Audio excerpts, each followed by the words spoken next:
You think you know how the Titanic sank. But you would be wrong. Everyone is dead wrong. There's a conspiracy theory that you need to know and uncover the truth.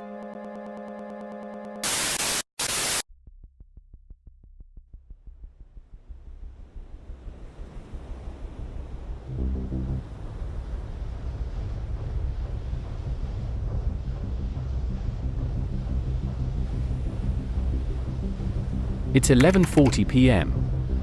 The brand new RMS Titanic is sailing from Southampton to New York City and has been at sea for 5 days. But then, Titanic lookout Frederick Fleet sees something in the distance.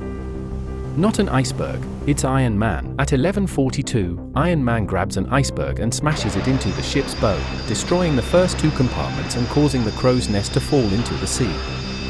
Why did he do this? Well, it's because the White Star Line wasn't just a normal corporation. It was an evil one, attempting to seize global shipping lanes across the world, and then gradually gain control of the entire world, turning it into a dictatorship. However, Iron Man, the protector of the Earth, wouldn't let that happen. White Star Line's plan all relied on the 3 Olympic-class liners. These liners were massive, and unlike anything that people had seen before. In documents the British government attempted to bury, White Star Line's planned on constructing over 200 of these ships, but these 3 ships were the beginning of the end for the world, if they were to succeed. The Titanic was also specifically targeted because Thomas Andrews and Bruce Ismay, major employees at White Star Lines, were on board. Anyway, back to the sinking. After Iron Man hit the iceberg onto the ship, the Titanic began sinking rapidly, and the watertight doors failed to activate, causing the ship to flood incredibly quickly. Within 2 minutes, 2 watertight compartments had already flooded.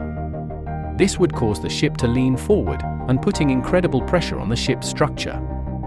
At 11:45, the ship would break in half, just as passengers began to get onto the boat deck. The very next minute, at 11:46, Iron Man would return, and would break the ship in half again, down the stern, and the 700 passengers still in that area. Iron Man would use mind control to give them fake stories, which are the stories we know today.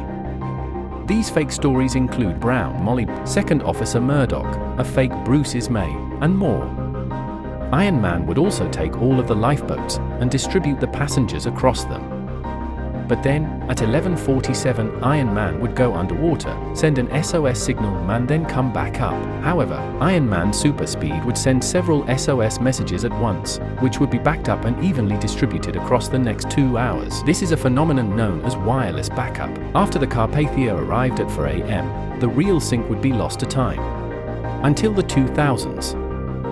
On December 12, 2005, PHYS.org would make an article telling the true way the RMS Titanic sank, with the 5-minute sinking and the split into 3 pieces, but the Iron Man attack and the memory control have been lost to time.